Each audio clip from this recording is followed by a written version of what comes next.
playing the game and being in that atmosphere on the court? I don't think you could rate how much I miss it. I mean, it's just I'm just anxious to get back out there, and I wish I could have practiced yesterday, but that didn't happen, and so I'm just looking forward to getting back out on the court. Most of us will never understand what it's like to overnight become a household name, not just in basketball household, but in every household in the country, and to be the lightning rod of controversy. What is that? Well, at times it was difficult, especially when the situation happened back in '97. December, it was very difficult for my family because they really know what type of person I am. They know the real me, and so it was difficult then. But like you said, I'm pretty well known now, and so a lot of people know who I am. I've been placed in an excellent situation here with the Knicks, and it's time for me to try to make the most of it. Was there a worst moment or a worst time during the months away from the game where you thought it's never, ever going to get done? Well, I try to always, stay positive and say, it's going to turn for me one day. And this just happens to be the day that is, really turning in my favor as far as I'm concerned, to be able to be with the Knicks. And, I'm just glad to be here and glad that, I'm going to be able to put that ball in my hands again and get up and down on the court. Well, during the first week after it happened, what was the toughest for you in your world? Did you think you might not play again?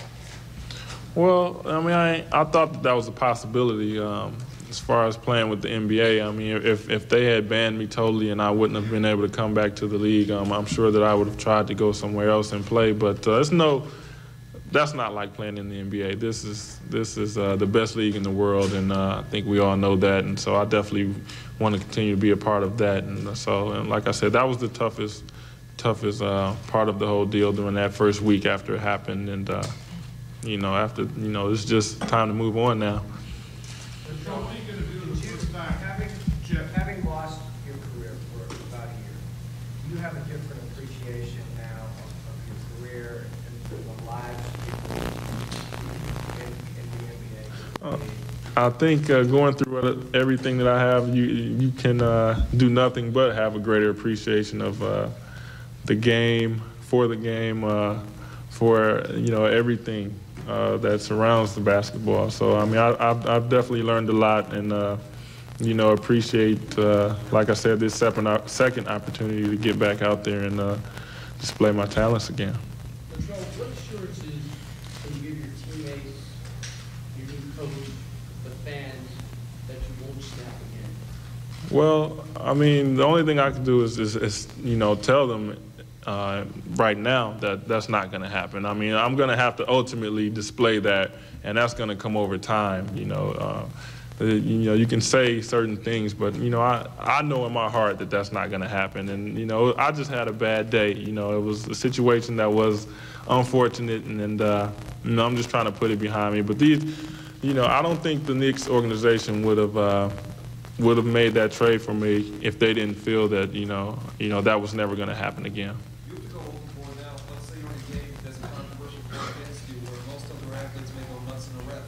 You're going to say to yourself, let me back off, I'm not for everybody. Well, I've never had a problem with the referees. I've played for 6 years before that incident. I've only had one technical foul, and I didn't even really say much to the ref then. I've never been that type of person. If you go back and look at any game that I've been involved in, that's just not my personality. It's just not the way I am, and it's just not me. So I don't even see that as a problem because that's not the way I am. Latrell, what's your impressions of your new coach, Jeff Van Gundy? What have you heard about him? Well, I think Coach is great. You better say good things now. Come on. What can I say? I'm just glad to be here. I'm glad, like I said, the Knicks have given me this opportunity, and he seems like a real players coach, and I think we're going to get along just great. Jeff, to your knowledge, is there anything holding up the former Knicks out of Golden State? Well, league rules are such that I think you have 48 hours from the time the trade was consummated to report.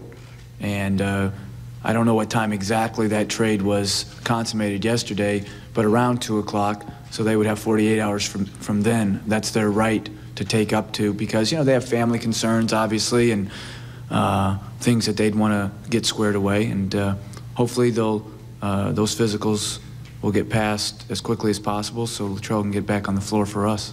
Latrell, did you get a chance to visit with any of your new teammates yet? Not yet, but like I said, I can't wait to get back out there. So I haven't done that yet, but I'm looking forward to. Latrell, can you tell me in your meeting with Pat Riley whether you could gauge how genuine his interest was? I didn't meet with Pat. I talked to him over the phone, but I do know that he was definitely interested in me, and he wanted me down there. I can't say that, but we didn't meet personally. Latrell, you used to being, number one option, you wouldn't stay coming here. How do you see yourself fitting in with Patrick now? Well, I don't see it as being a problem. I'm not a selfish player, and I know those guys are. I know the main goal is for us to win, and like I said, I just want to be first and foremost a defensive stopper on this team, and that's where I see myself at. Somebody asked you about keeping a low profile. There's a lot of club scene in New York.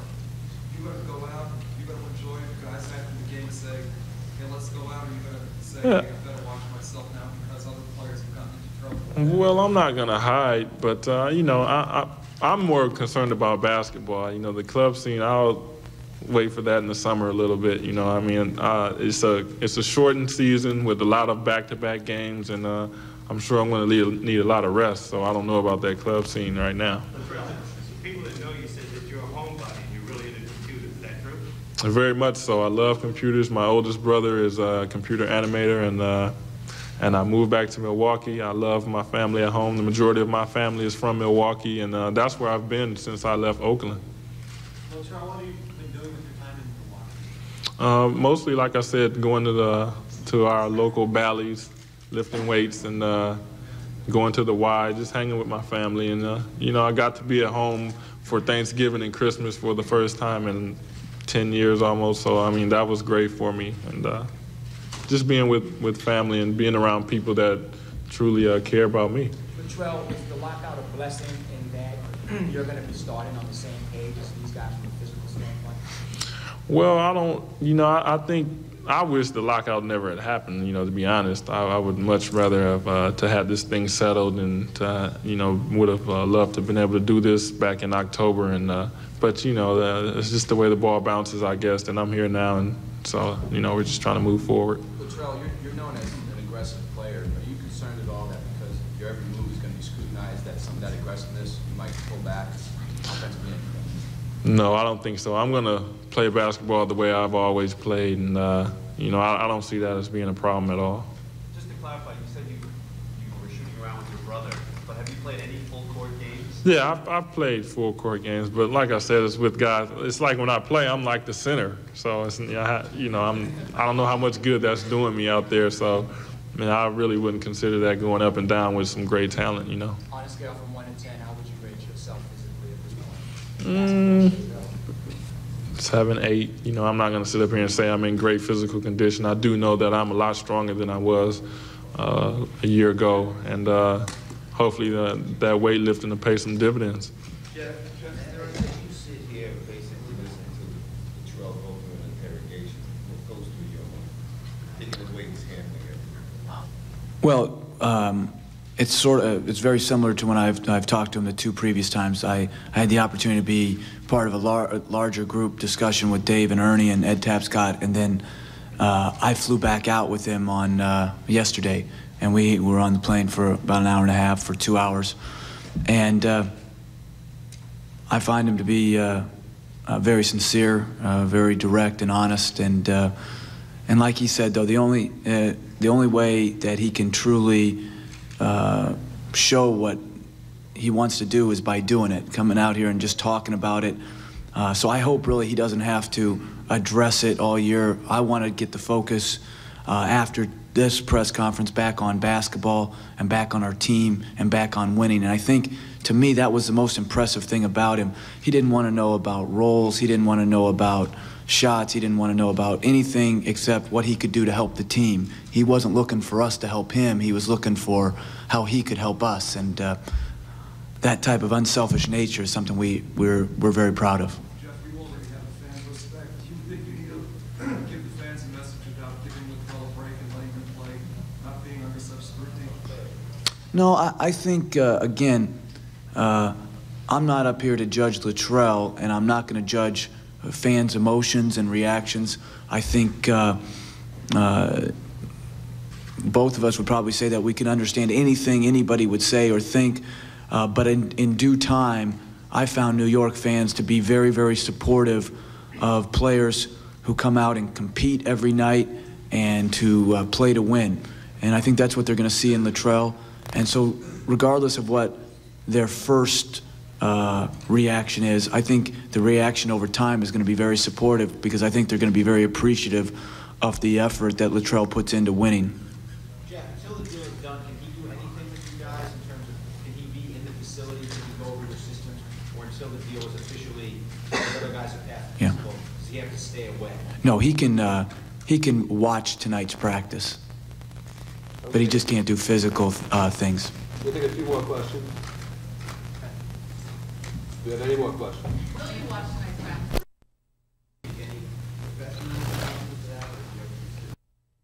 I think it's fair to say that I had, you know, a problem, a bad day. I mean, I'm not, you know, that's not me. I don't have a problem. I don't walk around, like I said, angry, and every time somebody says something to me that I don't like, or, you know, I don't get up and get in their face and things like that. So I wouldn't really say that I have a problem. I would say that I had a bad day, and I'm sorry for that. Latrell, you just alluded to the fact that he'd rather you not have to go through this addict, you know, every day for the next few months. Do you have in your own mind a cutoff point at which time you're just not going to keep explaining yourself, you know, from here to city to city to city to city? Well, I really don't. I mean, I'm sure people are going to want to know things down the road, and I'm an accommodating person. I'll address their questions, but I'm not just going to keep harping on the issue, all of the things that happened between PJ and myself and all of that. I just want to, like I said, focus on playing basketball, and more than anything, focus on winning